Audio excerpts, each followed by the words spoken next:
শেষ কবে আকাশে এমন এক জ্যোতি তৈরি হয়েছিল যেখানে দেবগুরু বৃহস্পতি ছায়াগ্রহ কেতুর সঙ্গে একই রাশিতে অবস্থান করেছিল? মনে পড়ছে? আমি মনে করিয়ে দিই।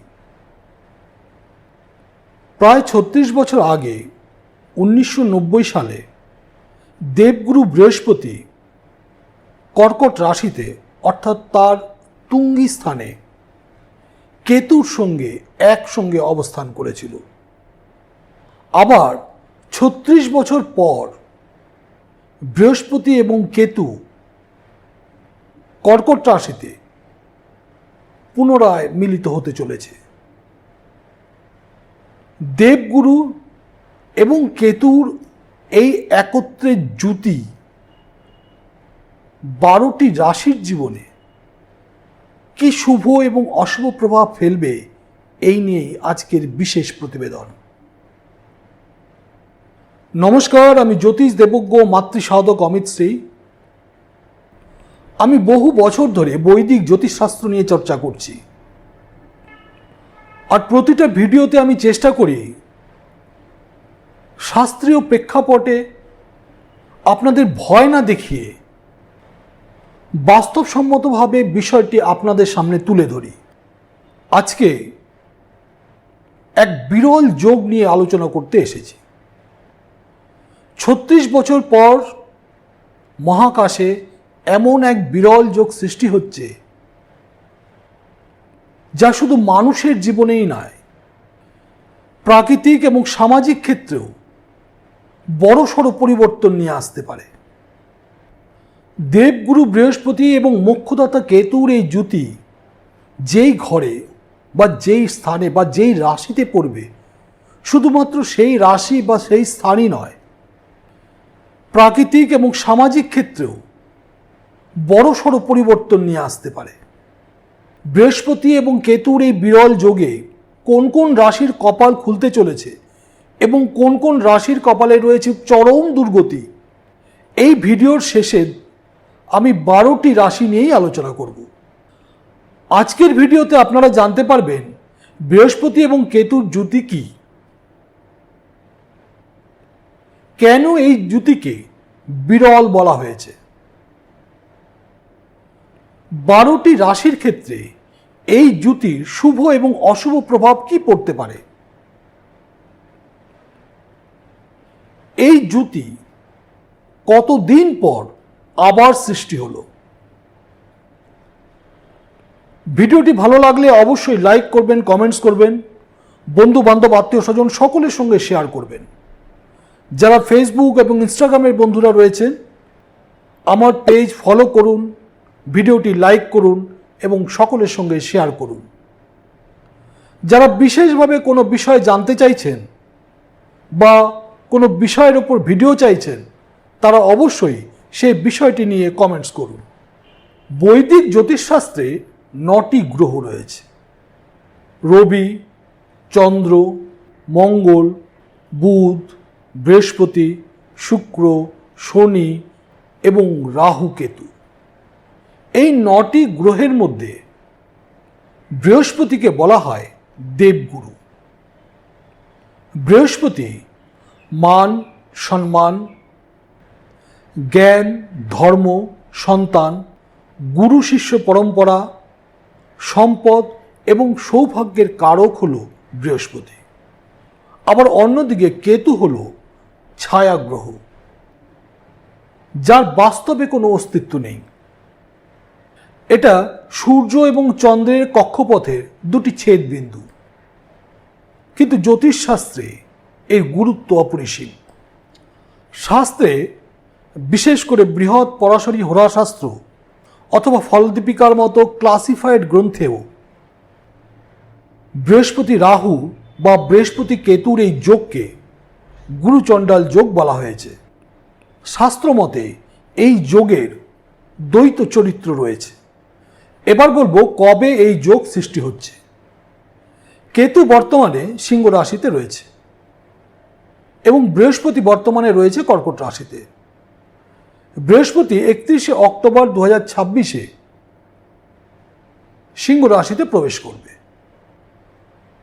ফলে প্রথম বৃহস্পতি এবং কেতুর জুতি তৈরি হবে 31শে অক্টোবর 2026 এবং সিংহ রাশিতে বৃহস্পতি এবং কেতুর এই জুতি থাকবে 31শে অক্টোবর 2026 থেকে 5ই ডিসেম্বর 2026 পর্যন্ত।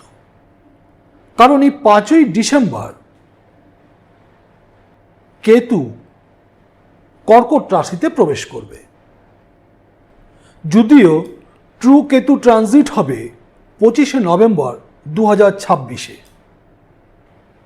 আপনাদের মনে প্রশ্ন জাগতে পারে ট্রু কেতু এবং মিন কেতু কি? আমি সংক্ষেপে ট্রু কেতু এবং মিন কেতু কি বুঝিয়ে দিচ্ছি। সূর্যের কক্ষপথ এবং চন্দ্রের কক্ষপথ, এই দুই কক্ষপথ যে দুটি বিন্দুতে মিলিত হয় তার একটি রাহু এবং অপরটি কেতু। অর্থাৎ মিন কেতু হল গড় গতি অনুসারে নির্ণয় করা অবস্থান, আর ট্রু কেতু হল প্রকৃত গতি অনুসারে নির্ণয় করা অবস্থান। অর্থাৎ কেতুর যখন গড় গতি অনুযায়ী অবস্থান নির্ণয় করা হয় তাকে বলা হয় মিন কেতু, আর যদি প্রকৃত গতি অনুযায়ী অবস্থান নির্ণয় করা হয় তাকে বলা হয় ট্রু কেতু। তাহলে যেটা বলছিলাম, কেতু 5ই ডিসেম্বর 2026 তারিখে সিংহ রাশি পরিত্যাগ করে কর্কট রাশিতে প্রবেশ করবে। বৃহস্পতি আগামী 25শে জানুয়ারি 2027 সিংহ রাশি পরিত্যাগ করে পুনরায় কর্কট রাশিতে ফিরে আসবে এবং 26শে জুন 2027 আবার কর্কট রাশি ছেড়ে সিংহ রাশিতে প্রত্যাবর্তন করবে। অর্থাৎ কর্কট রাশিতে বৃহস্পতি 25শে জানুয়ারি 2027 থেকে 26শে জুন 2027 পর্যন্ত অবস্থান করবে। অর্থাৎ দ্বিতীয় ফেজে বৃহস্পতি কেতুর এই যোগ কর্কট রাশিতে সৃষ্টি হবে এবং তা স্থায়ী হবে 25শে জানুয়ারি 2027 থেকে 26শে জুন 2027 পর্যন্ত। অর্থাৎ আমরা 2026-এর শেষে এবং 2027-এ দুবার বৃহস্পতি এবং কেতুর এই যোগ দেখতে পাব। তবে কর্কট রাশিতে এই যোগ আমরা 2027-এই দেখতে পাব। আর কর্কট রাশিতে কেতু বৃহস্পতির এই যোগ সব থেকে বেশি শক্তিশালী হয়, কারণ বৃহস্পতি কর্কট রাশিতে তুঙ্গি থাকে। এবার বলবো এই যোগকে কেন জ্যোতিষশাস্ত্রে এক বিরল যোগ বলা হয়েছে। আপনারা সকলেই জানেন বৃহস্পতি এক একটি রাশিতে প্রায় 1 বছর থাকে এবং কেতু এক একটি রাশিতে প্রায় 1.5 বছর থাকে। তাই কর্কট রাশিতে বৃহস্পতি এবং কেতুর যোগ সৃষ্টি হতে খুব কম করে 12 থেকে 18 বছর সময় লাগা উচিত। এইবার এই যোগ প্রায় 36 বছর পর সৃষ্টি হলো। গত 1990 সালে কর্কট রাশিতে এই যোগ সৃষ্টি হয়েছিল। 36 বছর পর পুনরায় এই যোগ সৃষ্টি হতে চলেছে। বৃহস্পতি এবং কেতুর এই জুতি ধর্মীয় এবং সামাজিক ক্ষেত্রে বেশ কিছু পরিবর্তনের ইঙ্গিত দেয়। ধর্ম এবং আধ্যাত্মিক ক্ষেত্রে নতুন চিন্তাভাবনার জন্ম দেয়। এই সময় মানুষ প্রথাগত ধর্মাচরণের বিপরীতে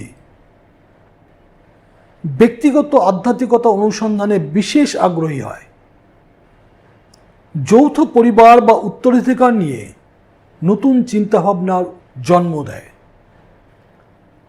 প্রথাগত শিক্ষা ব্যবস্থার প্রতি প্রশ্ন তুলে নতুন কোনো পরিকাঠামো গড়ে তোলার প্রতি আগ্রহী হয়। শারীরিক স্বাস্থ্যের পাশাপাশি মানসিক স্বাস্থ্য উন্নতির প্রতিও মানুষ যত্নশীল হয়ে ওঠে। এগুলো সবই শাস্ত্রীয় প্রবণতা মাত্র। এগুলো নির্দিষ্ট কোনো ঘটনা বা ভবিষ্যৎবাণী নয়, বরং এটা একটা বিস্তীর্ণ জ্যোতিষ দার্শনিক ব্যাখ্যা হিসেবেই ধরা যেতে পারে। এবার 12টি রাশির শুভ অশুভ প্রভাব বলবো। যেহেতু এই যোগ সিংহ রাশিতে এবং তার পরবর্তীকালে কর্কট রাশিতে সৃষ্টি হচ্ছে, তাই এই দুটি রাশিকে মাথায় রেখেই আমি 12টি রাশির সংক্ষিপ্ত ফল আপনাদের জানাবো।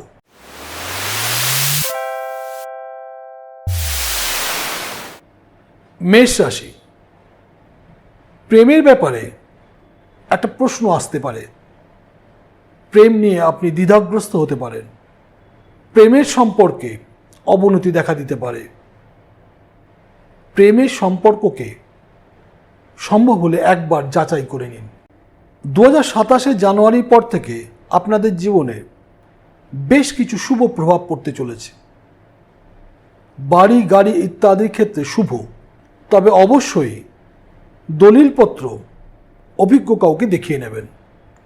মাতার স্বাস্থ্যের সামান্য অবনতি হলেও চিন্তার কোনো কারণ নেই।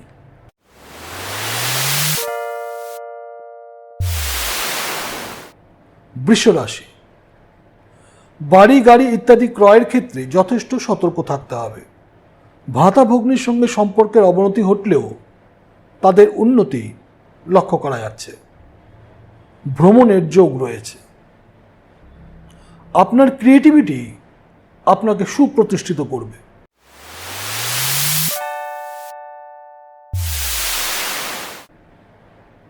মিথুন রাশি। আপনার সেলফ কনফিডেন্স আপনার ক্রিয়েটিভিটিকে নষ্ট করতে পারে, সতর্ক থাকুন। জানুয়ারি 2027 পর আপনার আর্থিক উন্নতি যথেষ্ট লক্ষ্য করবেন, তবে অপ্রত্যাশিত ক্ষতির সম্ভাবনাও রয়েছে, সতর্ক থাকুন।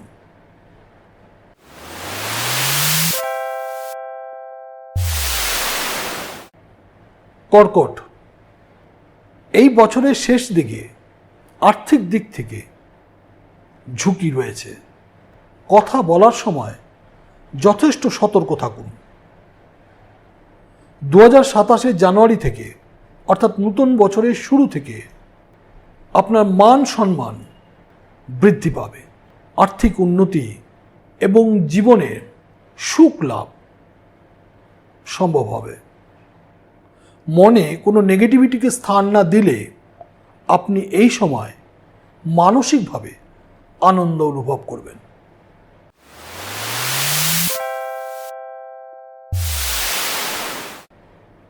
সিংহ রাশি। সিংহ রাশির ভুল করার প্রবণতা ক্রমশই বাড়বে, সতর্ক থাকুন। 2027 শুরু থেকে অনিয়ন্ত্রিত খরচের পরিমাণ বাড়তে পারে। যতটা সম্ভব সংযত হওয়ার চেষ্টা করুন। তবে বিদেশের সঙ্গে যারা কারবার করছেন তাদের জন্য অত্যন্ত শুভ ফলদায়ী হতে পারে।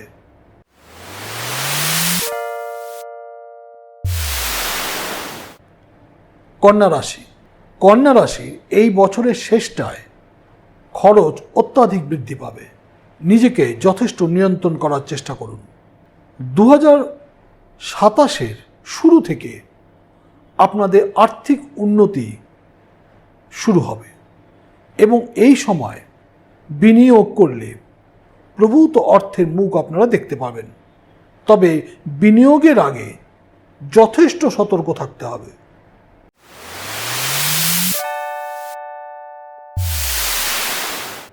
তুলা রাশি। তুলা রাশির এই বছরের শেষটা বিনিয়োগের জন্য একদমই শুভ নয়। এই সময় আর্থিক ক্ষতির সম্ভাবনা থাকছে। 2027 জানুয়ারি থেকে আপনাদের কর্মে ব্যাপক পরিবর্তন আশা করা যাচ্ছে, তবে কিছু অনিশ্চয়তা রয়েছে সেইগুলোকে কাটিয়ে ওঠার চেষ্টা করুন। মানসিক অবসাদ বা ইগো দূরে সরিয়ে রেখে কর্মের সন্ধান করুন। এই সময় কর্মলাভ অত্যন্ত সহজ হবে।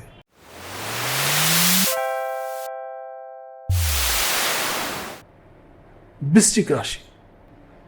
বৃশ্চিক রাশির এই বছর কর্মপ্রাপ্তির সম্ভাবনা একদমই নেই। বৃশ্চিক রাশির মানুষের এই বছরের শেষের দিকে কর্মে পরিবর্তন বা বদলের সম্ভাবনা রয়েছে। যাদের রবি অত্যন্ত অশুভ অবস্থায় আছে তাদের কর্মহানির সম্ভাবনাও কিন্তু রয়েছে। সতর্ক থাকুন। 2027-এর শুরুতে আপনাদের জীবনে ব্যাপক পরিবর্তন লক্ষ্য করা যাচ্ছে।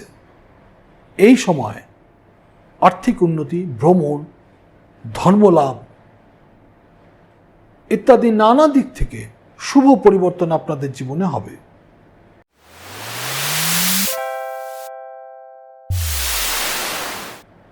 ধনু রাশি। ধনু রাশির বর্তমান সময়ে কিছু কনফিউশন তৈরি হলেও সামগ্রিকভাবে ভালোই বলা যায়।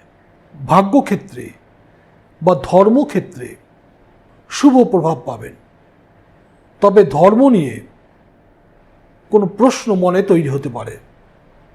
2027-এর শুরুর দিক থেকে জুন মাস পর্যন্ত ধনু রাশির জন্য বিশেষ শুভ নয়। এই সময় আর্থিক ক্ষতি বা শারীরিক সমস্যা দেখা দিতে পারে।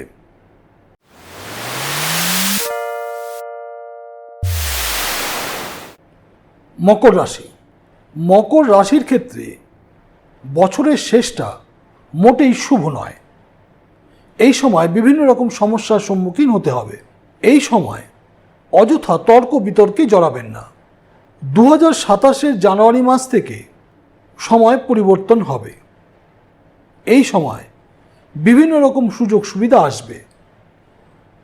ব্যবসায় উন্নতি বা পার্টনারদের সঙ্গে শুভ সম্পর্ক স্থাপন হতে পারে। বিবাহিত জীবনের ক্ষেত্রেও শুভ ফল লাভ করা সম্ভব হবে।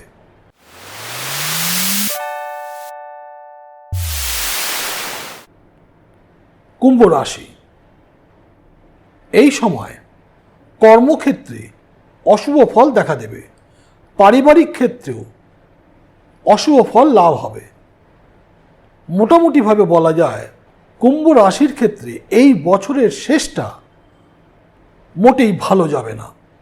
তবে 2027-এর শুরু থেকে বিভিন্ন কাজে সফলতা, মামলা মোকদ্দমায় জয়লাভ, রোগ ভোগ থেকে মুক্তি লাভ সম্ভব হবে।